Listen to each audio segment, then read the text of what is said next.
지난주 뉴스를 보니까요, 우리나라 성인 10분 중에 7분이 외로움을 경험했다고 합니다. 여러분, 좌우의 지체들을 보면서 혹시 외로웠어? 라고 한번 인사해 볼까요? 네, 우리 중에는 아무도 안 계신 것 같아요. 그러면 한 번 더 이렇게 인사할까요? 함께 예배할 수 있어서 영광입니다 라고요. 네, 우리가 다른 어떤 것보다 함께 예배하는 가운데 진정한 우리 영혼의 갈망이 채워지고 주님의 은혜로 가득 채워지는 시간이 될 줄 믿습니다. 그래서 우리가 살아가는 이 세상 가운데 여러분, 가장 여러분과 친밀하게 교제하는 무엇인가 있다면 무엇인가요?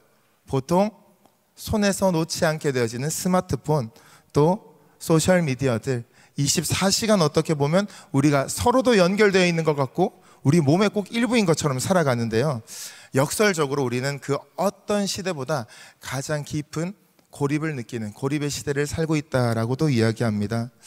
여러분은 좀 어떠세요? 참 여러 가지 형태로 우리는 고립무원, 꼭 우리가 그냥 내동댕이 쳐져 있는 것 같은, 어떠한 구원도 받을 수 없는 것 같은, 아무도 바라보지 않는 것 같은 그러한 외로움의 상태, 고립의 상태를 혹시나 경험하고 계신가요?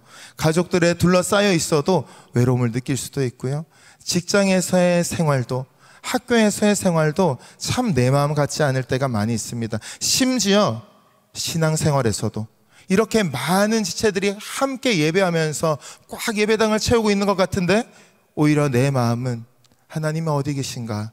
정말 계신가? 라는 텅 빈 마음으로 그렇게 고립되어 있을 때도 있다라는 것이죠.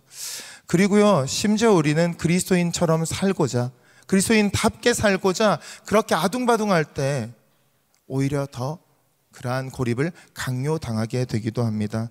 여러분은 어떻게 살아가고 계십니까? 이렇게 우리에게 때로는 고립이 강요되어지는 그 상황 속에서 우리는 어떻게 십자가의 능력, 부활신앙으로 살아갈 수 있는 것입니까? 오늘의 말씀은 이러한 고립에 관해서 3가지의 중요한 진리를 우리에게 가르쳐 줍니다. 첫째는요, 예수님께서 직접 선택하셨던 자발적 고립의 의미고요, 둘째는요, 제자들이 경험했던 타발적 고립의 교훈을, 마지막으로 고립 속에서 발견하게 되는 십자가의 능력을 함께 살펴보려고 합니다. 오늘의 본문, 앞선 본문은요, 여러분이 너무나도 잘 아시는 본문입니다. 오병이어죠. 오병이어의 기적, 그 만찬이 모두 끝나고 늦은 저녁 이제 다시 각자의 자리로, 삶으로 돌아가야 할 때인데요, 그러나 오병이어의 기적의 여운이 쉽게 가시질 않습니다. 사람들은 흥분으로 가득해서 예수님을 임금으로 모시고자 했어요. 제자들도 마찬가지였겠죠. 자신의 손, 떡과 물고기를 나눠주는 그 손길을 통해서 모든 기적이 전달되었던 것입니다. 남은 조각을 모은 그 바구니들을 들고 다들 개선장군처럼 의기양양하게 그렇게 돌아오지 않았을까요? 바로 그때 예수님은 우리의 예상과는 전혀 다른 행동을 하십니다. 그분은 의도적으로 영광을 받을 수 있는 그 절호의 기회를 그 순간에서 자신을 분리시키셨다는 거죠. 왜 그러셨을까요? 함께 한번 살펴보려고 하는데요, 바로 예수님께서 자발적으로 스스로를 고립시키신 그것에 대해서 이야기하려고 합니다. 예수님은 의도적으로 급하게 모두를 흩으십니다. 45절 말씀 함께 읽습니다. 시작.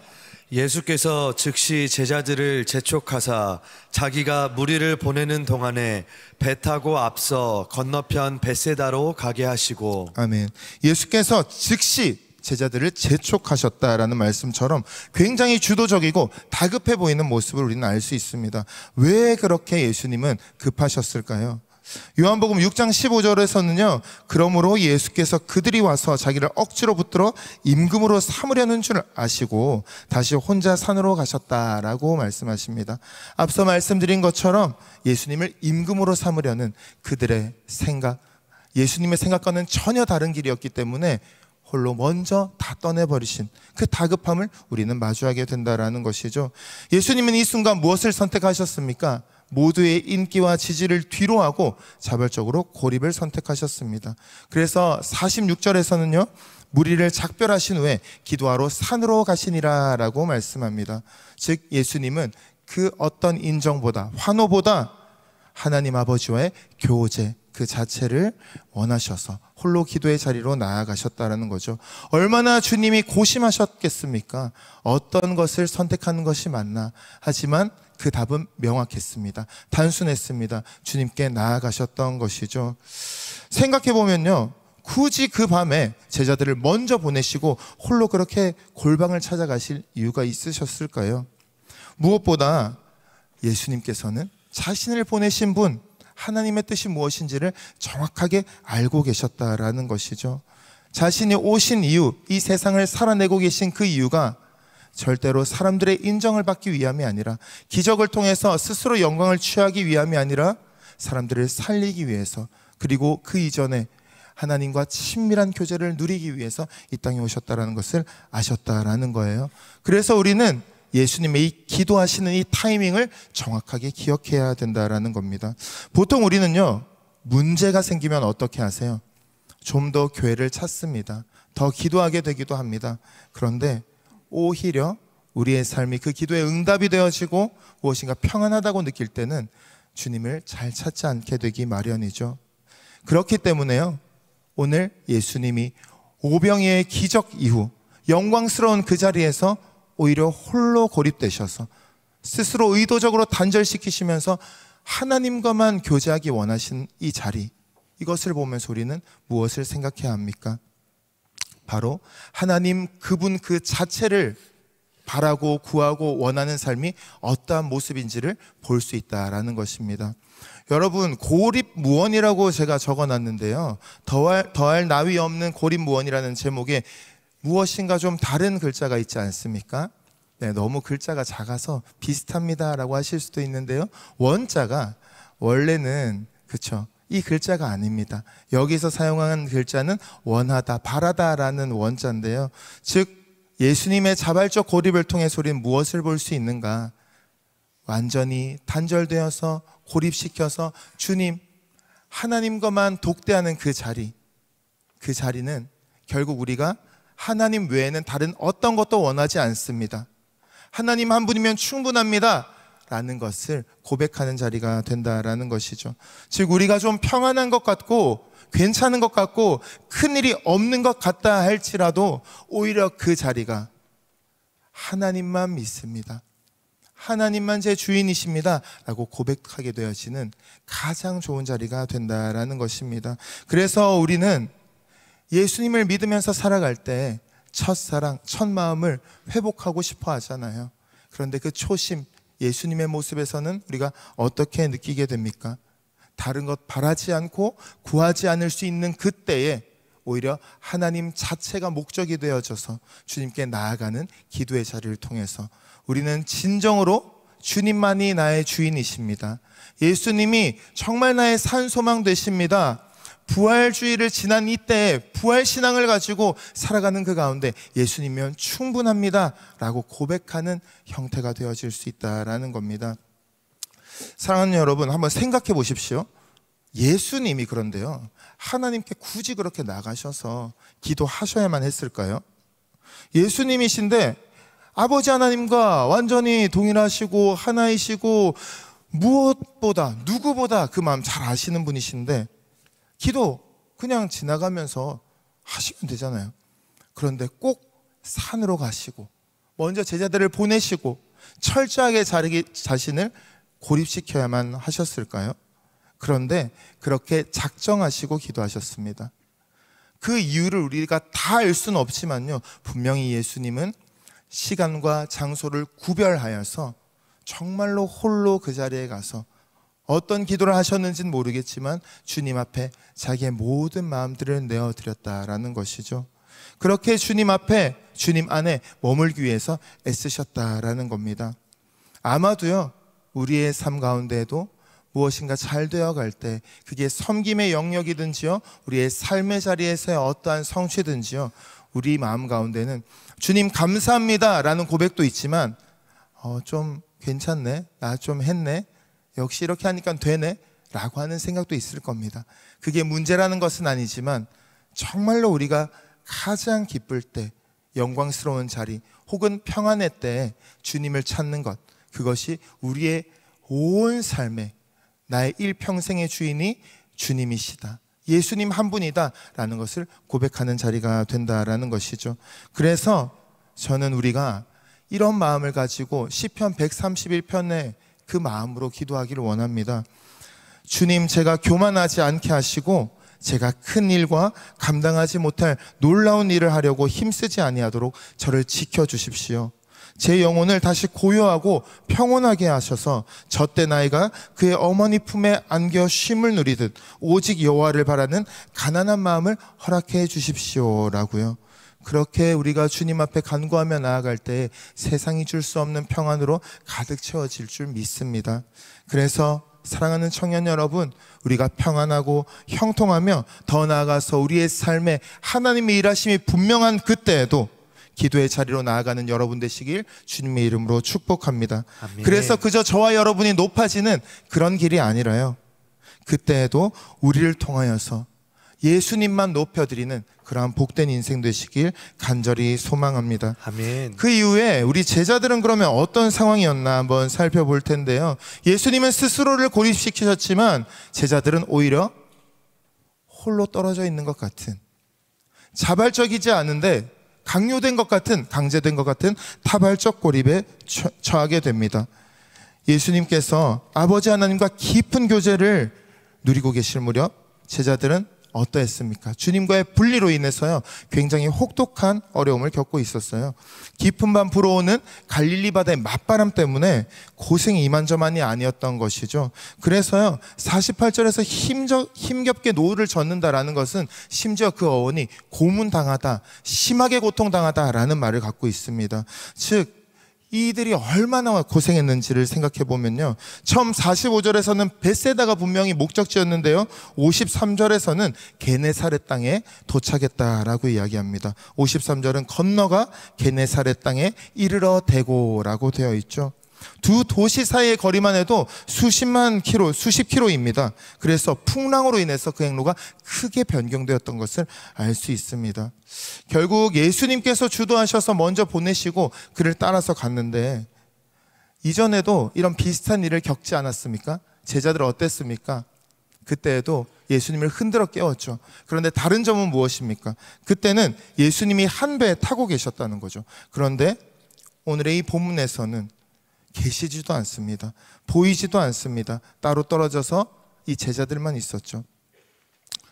여러분, 이 제자들의 마음 어땠을까요? 처음에 배를 탈 때만 해도 그 배 안에서는 정말 많은 영웅담, 후일담들이 가득했을 거예요. 와, 우리 예수님 진짜 짱이야, 최고야, 어떻게 그게 가능하지? 200데나리온 그것도 없을 줄 알았는데 차고도 넘칠 정도로 대단했어, 내가 줬는데 나도 믿기지 않더라고 라고 하면서 너무나도 흥분된 말로 그렇게 격앙되어서 예수님을 칭송하고 있지 않았을까요? 정말 예수님 하나님의 아들 맞으시군요, 메시아이시군요 라고 생각했을 것입니다. 그래서 결국 우리 앞에 있는 모든 적들 정복할 왕이시다라는 믿음이 생겼겠죠. 동시에 그 측근이었기 때문에 자기 또한 함께 하다 보면 조금 좋은 자리 차지할 수 있지 않을까라는 생각도 했을 것 같아요. 그런데 흥분이 컸던 만큼, 그런 신뢰가 커졌던 만큼 갑자기 찾아온 그 어려움 앞에서 이들의 마음은 어땠을까요? 자신들의 무기력한 그 모습 앞에서 실망감은 더 컸을 것입니다. 처음에 감동은 사라지고 극심한 피로와 고통만 몰려들었겠죠. 급기야 그래서 이 제자들은 어떠한 상태에 처했습니까? 예수님이 무리를 걸으셔서 그들을 찾아오셨어요. 아마 여러분, 우리도 그렇지 않을까요? 너무 힘들 때 주님 제발 한 번만 도와주세요, 마지막으로 이거 한 번만이라도 좀 도와주세요, 그러면 제가 더 잘할게요, 이런 기도 저만 해본 건 아니겠죠. 우리가 그렇게 간절함으로 주님을 붙들고자 했던 그 기도의 자리가 이 제자들의 자리란 말입니다. 지금 당장 어떻게 될지 모르는 그 상황 앞에서 간절하게 부르짖고 있는데 예수님이 오셨어요. 그런데 어떻게 반응합니까? 49절 50절에서 보시면 유령인 줄 알았다라고 이야기하죠.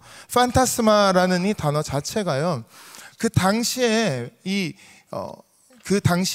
그 곳에서는 물이라는 것 자체가 어떠한 악한 영들이 있는 곳이다라는 생각도 있었거든요. 그러니까 예수님이 그렇게 오실 거라고는 상상도 못했던 거예요. 그래서 이렇게 말합니다. 51절 말씀 한번 같이 읽습니다. 51절입니다. 시작. 배에 올라 그들에게 가시니 바람이 그치는지라 제자들이 마음에 심히 놀라니. 네. 제자들은 주님 때문에 어떻게 했다고요? 너무 좋았다가 아니라 심히 놀랐다라고 이야기합니다. 이번에도 바람과 파도에는 제자들이 놀랐다라는 기록은 없습니다. 오히려 예수님 때문에 제자들은 두려워했던 거죠. 공포를 느끼게 됐던 거예요. 몸과 마음이 지치고 주님에 대한 신뢰도 바닥을 치면 주님이 막상 우리 기도에 응답하셔서 나에게 다가오셔도 그 주님을 알아보고 기쁘게 맞이할 수가 없었던 그 모습을 우리가 보게 되는 것이죠.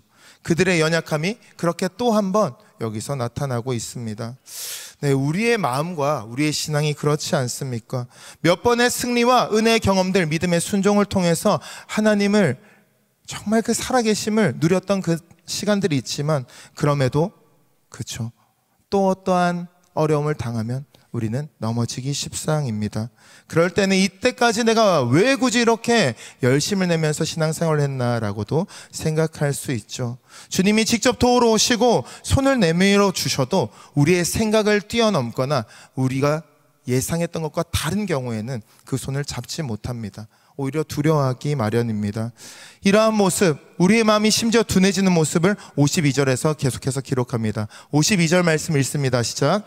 이는 그들이 그 떡 떼시던 일을 깨닫지 못하고 도리어 그 마음이 둔하여졌음이러라. 네, 이미 제자들은요, 불과 몇 시간 전에 주님이 오병이어의 떡을 떼시던 그 일, 그것을 경험했었잖아요. 그런데 그로부터 하루도, 아니 반나절도 지나지 않은 그때 이미 까마득하게 잊어버린 것이죠. 그때는 그때고 지금은 지금이지, 지금 당장 죽을 것 같은데 어떻게 해요? 예수님 안 보이시는데 어떻게 해요? 라고 이야기하는 거죠. 결국 우리도 그런 모습이 있지 않습니까? 예수님이, 하나님이 우리와 함께 하시고 우리의 삶을 붙들어 주시고 정말 힘들었던 시간 가운데 나름의 응답들을 경험하였지만 결국 그 가운데에서, 그런데 지금은요? 지금은 안 계신 거 아니에요? 그때 계셨던 건 맞아요? 라고 반문하게 될 때도 있다라는 것입니다. 하지만요, 주님은 어떻게 하셨습니까? 제자들이 그렇게 한다 할지라도 그들을 향해서 걸어오셨습니다. 물 위로 걸어오셨습니다. 주님은 우리들의 실력도 다 아시고요, 제자들의 실력도 다 아십니다. 다 이해하십니다. 그래서 자주 책망하시지 않으시죠. 그래서 키에르케고르는요, 이렇게 이야기합니다. 두려움 많은 우리 영혼이 아무 때나 생기는 염려, 우리 스스로 만들어낸 염려에 얼마나 쉽게 휩싸이는지 주님은 우리 자신보다도 더 잘 알고 계시다라고요. 그래서 오히려 주님은 매번 우리에게 달려와 주시고 우리를 보호해 주시는 분이십니다. 그렇게 찾아오시는 예수님, 그분은 오시는 분뿐만 아니라 우리를 그 전부터 보시고 있던 분입니다. 저는 오늘의 이 본문 가운데에서 가장 좀 감동되었던 구절이 48절 중간에 보시고인데요. 48절 말씀 한번 한 목소리로 읽겠습니다. 시작. 바람이 거스름으로 제자들이 힘겹게 노젓는 것을 보시고 밤 사경쯤에 바다 위로 걸어서 그들에게 오사 지나가려고 하시매. 네, 밤 사경, 즉 새벽 3시에서 6시 사이에 가장 깊은 밤이었어요. 제자들은 오히려 그때 꼭 사경을 헤매는 것 같았죠. 그 시간에 그 바다 위로 오셨다, 걸어오셨다라는 거예요. 주님은 혼자 기도하러 가셨는데요, 그런데 그냥 자신만을 위해서 가신 것이 아닙니다. 그곳에 가셔서도요, 제자들을 먼저 보내시고 따로 떼어놓은 것 같지만 계속해서 보시고 계셨다라고 말씀하십니다. 그리고 주님은 기도를 멈추시고요, 바다 위를 걸어서 그들에게 찾아오셨습니다. 여러분, 왜 주님께서 배를 타고 오신 게 아니라 물 위를 걸어서 그 밤에 오셨을까요? 이유는 간단하지 않을까요? 최대한 빨리 제자들에게 가야 했기 때문이죠. 무엇인가 자신의 능력을 드러내기 위해서 무협 영화에 나오는 것처럼 물 위를 걷는 그런 어떤 능력을 보여주시기 위했다면, 그렇다면 아마 홀로 기도하러 가시지도 않았을 겁니다. 그럼에도 불구하고 주님은 바다를 위를 걸어서 제자들을 찾아오셨습니다. 왜냐하면 지금 배를 찾고 또한 이것을 몰 사람을 찾고 할 그럴 시간이 없었던 거죠. 그렇게 보면 우리 주님이 참 바쁘신 분 같아요. 사역도 하시고 기도도 하시고 제자들도 돌보시고 거기에 물 위도 걸으셔야 할 지경이었다는 거죠. 그런데요, 여러분, 우리 주님이 그런 분이시기에 오히려 저는 감동이 되었습니다. 저는 그 주님이 지금도요, 그렇게 저를 위해서, 저와 여러분을 위해서 일하고 계실 것을 믿습니다. 아멘. 오병이어 기적에서 주님이 보여주신 대로 주님은 우리의 목자가 되십니다. 그리고 우리를 바라보고 계십니다. 졸지도 주무시지도 않고 우리를 지켜보시면서 우리를 위해 친히 기도하시는 분이 우리 주님이시라는 거죠. 그런데요, 목자 없는 양처럼 혼자 위험에 빠져서 아등바등하는 우리의 모습을 주님이 모르실까요? 결코 모르시지 않습니다. 하지만 마가복음이 계속해서 기록하는 이 말, 왜 여러 가지 본문 중에 마가복음을 가지고 우리가 나누는가라고 한다면요, 마가복음에는요, 제자들에 대해서 포장하지 않습니다. 마태복음은 그 위에 베드로도 무리를 잠깐 걸었던 기록이 나오는데요, 마가복음은 철저히 제자들의 부족함과 연약함을 드러내는 그러한 책이라는 것이죠. 그래서 우리에게서 오히려 양 같은 우리에게 시선을 떼지 않으시고 바다 위를 달려오시는 그 주님, 목자가 양을 돌보듯 주님께서 저와 여러분을 그렇게 섬기고 계심을 믿으시길 바랍니다. 아멘. 그래서 우리가 믿는 이 주님, 오늘도 우리를 찾아오시는 주님 유령 같아요. 두려워요. 오히려 예수님 오신 걸 깨닫지도 못하는 우리에게 이 예수님은 어떤 의미가 되어지는가? 함께 하실 뿐만 아니라요, 그분의 홀로됨, 홀로섬은 오히려 우리가 더불어 살 수 있는 터전이 된다라는 것이죠. 그래서 홀로 떨어져 있는 것 같은 이 고립이라는 단어가요, 오히려 더할 나위 없는 십자가의 은혜와 능력을 경험하는 가장 고립의 극치를 우리에게 알려준다라는 것입니다. 여기서는 고립에서 이 고자를요, 좀 높을 고자를 사용해 봤어요. 예수님께서 십자가에 달리시고 부활을 하신 것을 우리는 경험했잖아요. 그런데 여러분은 지금 정말로 예수님이 살아나셨다, 다시 사신 주님에 대한 그 부활신앙으로 생명력 있게 살아가고 계십니까? 그렇다면 너무 감사한 일이고요. 그렇지 않다면 왜 그럴 수밖에 없을까요? 사실 예수님께서요, 죽으시고 사셨다라는 것, 십자가라는 것, 우리에게는 지금 당장 그렇게 깊이 느껴지지 않을 수 있는 그러한 사건이기 때문입니다. 결국 여기서 제자들은요, 직전에 오병이어의 그 기적을 경험했음에도, 자신의 손으로 나누어 줬음에도, 그럼에도 당장 마주한 풍랑 앞에서 영적인 두남을 마주하게 되었습니다. 어떻습니까? 예수님께서는 그런 이 제자들에게 당도하셔서, 도착하셔서 이렇게 말씀하십니다. 안심하라, 내니 두려워하지 말라라고요. 이 말씀 앞에는요, 곧이라는 부사, 즉시라는 부사가 있는데요, 유세오스라는 이 말이 나옵니다. 50절 말씀 한번 같이 읽도록 하겠습니다. 시작. 그들이 다 예수를 보고 놀람이라. 이에 예수께서 곧 그들에게 말씀하여 이르시되 안심하라, 내니 두려워하지 말라 하시고. 아멘. 제자들이 주님을 보고 유령인 줄 알고 놀라자 즉시 주님은 당신의 정체를 드러내고 계신 거죠. 이건 분명히 다급한 목소리, 그러나 그것 때문에 제자들을 더 놀라게 하지는 않으려는 굉장히 조심스러운 그러한 가장 부드러운 목소리였을 것입니다.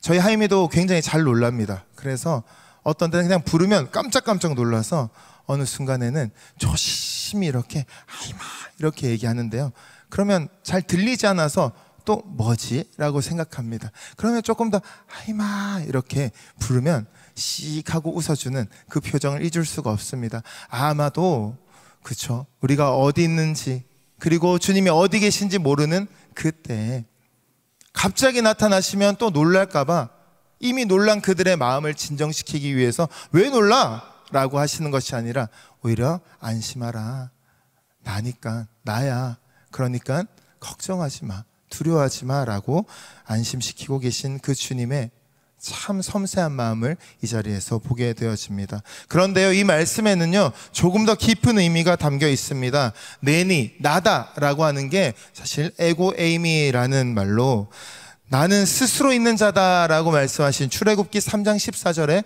자기 자신을 드러내시고 계시하시는 그 하나님에 대한 존재, 즉 예수님의 신성에 대해서 이야기하고 있는 것이죠. 조금 더 깊이 들어가 보자면요, 예수님께서 물 위를 굳이 걸으셨던 그 사건은요, 단순한 초자연적인 기적을 넘어서 구약의 중요한 신학적인 주제와도 연결이 됩니다. 욥기 9장 8절에서는 이렇게 말합니다. 그가 홀로 하늘을 펴시며 바다 물결을 밟으시며, 또한 시편 77편 19절에서는요, 주의 길이 바다에 있었고 주의 고든 길이 큰 물에 있었으나 주의 발자취를 알 수 없었나이다 라고 노래합니다. 즉 구약에서 물을 통제하고 그 위를 걷는 것은 오직 하나님만의 특권이었다라는 것이죠. 결국 우리는 무엇을 바라봅니까? 우리가 믿는 예수님, 나를 찾아오신 예수님은 그냥 그런 분이 아니라 온 우주를 주관하고 계신 창조주 하나님이라는 것입니다. 여기서 한 가지 우리가 생각해 봐야 될 것은요, 그래서 예수님은 어떻게 하십니까? 그 배에 오르십니다. 그러자 비로소 바람이 잔잔해지고 파도가 잔잔해지게 됩니다. 예수님이 배에 오르셨다라는 것, 한 배를 타셨다라는 것 무엇일까요? 바로 이 땅에 우리와 똑같은 몸을 입고 성육신 하셨다, 인간으로 오셨다라는 그 의미가 나오지 않을까요? 결국 하나님의 아들이 우리 인간과 똑같은 모습이 되어서 한 배에 타신 것처럼 이 제자들의 현실에 참여하고 계신 것이죠. 동시에 우리가 말한 그 십자가와 부활의 예표가 된다라는 것입니다. 결국 이 고립이라는 것, 예수님은 어디서 그 고립의 극치를 경험하셨습니까? 바로 십자가상이죠. 나의 하나님, 나의 하나님, 어찌하여 나를 버리셨나이까? 라고 그렇게 부르짖으셨던 그 자리, 역사상 가장 심오한 고독과 고립의 외침이 아니었을까요? 그런데 그 고립을 통해서 무엇이 성취되었습니까? 바로 저와 여러분의 구원이 성취되었습니다. 그렇기 때문에 이 고립을 우리가 다시 한번 생각해 보기 원합니다.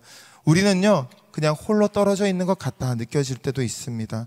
하지만 예수님의 십자가의 능력은요, 고립의 극치인 동시에 가장 높은 곳에 세워짐을 나타낸다라는 것이죠. 예수님은 십자가에 완전히 결박되셨고요, 못 박히셔서 고립되셨지만 그것은 동시에 가장 영광스러운 자리, 모든 인류를 구원하시는 생명의 자리가 되었다라는 것입니다. 그래서 내가 땅에서 들리면 모든 사람을 내게로 이끌겠노라 라고 요한복음 12장 32절에서 말씀하신 것처럼 예수님께서는 친히 그 모든 고립을 겪어내셨고요, 우리를 구원하셨다라는 것이죠. 오늘의 이 모든 상황들을 다시 한번 살펴볼 때요, 그런 주님이 저와 여러분을 구원하시고 다시 살아나셔서 끝까지 붙들어 주시는 그 주님이 우리를 인도하여 주신다라는 것입니다. 사랑하는 여러분, 여러분도 부디 그 주님을 바라보시고 그 음성을 분별해서 기쁘게 여러분의 배에 주님을 모실 수 있길 바랍니다. 여러분의 삶을 열어서 주님을 받아들일 수 있기 원합니다. 51절에서 배에 올라서 그들에게 가시니 바람이 그쳤다라고 얘기하죠. 결국 우리의 두려움은 무엇으로 잦아들게 됩니까?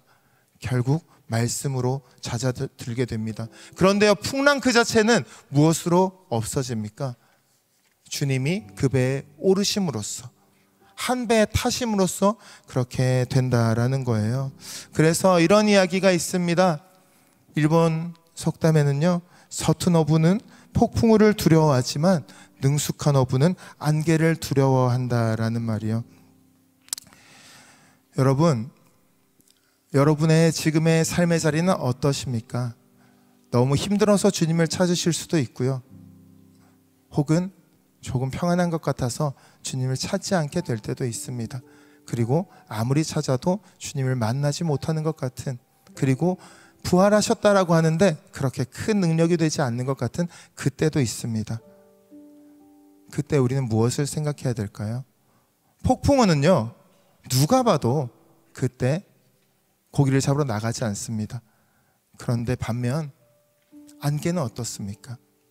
괜찮을 것 같은데 라는 마음으로 조금 있으면 안개가 걷히겠거니 하고 그 자리에 갔을 때 굉장히 위험한 상황을 마주하게 된다라는 것입니다.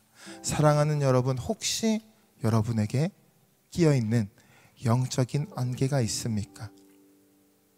안개가 끼어있는데 알지 못하고 깨닫지 못하고 나아가고 있는 부분이 있습니까? 우리도 둔하여져서 예수님이 오셨음에도 그분을 맞아들이지 못하는 분이 계십니까? 사랑하는 여러분, 우리는 오늘 그래서 우리의 마음을 부드럽게 해주시기를 구하며 나아가야 합니다. 오늘 우리가 함께 나눈 이 말씀이 우리의 흐린 시선과 분별력을 다시 맑게 하는 주님의 음성이 될 줄 믿습니다. 그래서 주님을 온전히 삶으로 영접하게 되는 능력의 말씀이 되기를 소망합니다. 에스겔서 36장 26절 말씀을 우리 한번 같이 읽어볼까요? 시작. 또 새 영을 너희 속에 두고 새 마음을 너희에게 주되 너희 육신에서 굳은 마음을 제거하고 부드러운 마음을 줄 것이며. 아멘. 그러한 주님이 우리의 주님이십니다. 우리의 고립은 결코 무의미하지 않습니다. 그것은요, 예수님이 찾아오시는 통로가 될 것이고요, 우리를 높이 세우시는 고립의 기회가 될 것입니다. 우리의 모든 삶의 영역에 예수님을 모셔서 풍랑이 그치고 평안이 임하는 그러한 은혜를 경험하시길 간절히 소망합니다. 말씀을 맺으려 합니다.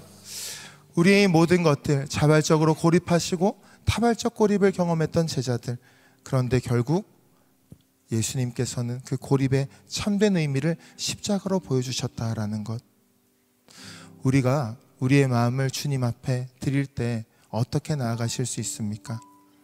우리 자신을 믿을 수가 없잖아요. 결국 어떻게 하실 수 있습니까? 단 10분의 시간이라도 매일의 시간과 장소를 예수님처럼 딱 떼어놓고 주님께 드려보시지 않겠습니까? 단 10분이라도요. 그냥 시간 나는 10분이 아니라요, 정확한 시각을 정하시고 가능한 시간을 작정하시고 결정하셔서, 또한 그 자리조차도 구별하실 수 있다면 구별하셔서, 별것 아닌 것 같은 10분이지만 우리의 마음을 열어서 그 자리, 그 시간, 그 공간에 주님을 모시지 않겠습니까?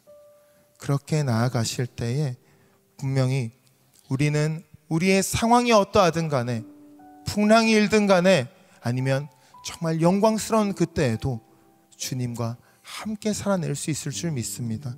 우리가 살아가는 그 모든 삶의 자리가 오직 주님으로 가득 채워질 줄 믿습니다. 그래서 다른 것 아니라 우리의 시간을 드리고 마음을 드리고 그렇게 주님만 바라보면서, 다른 것 필요하지 않습니다. 주님이면 충분합니다. 그렇게 주님으로만 가득 채워지는 저 여러분의 인생이 되시길 간절히 소망합니다. 아멘.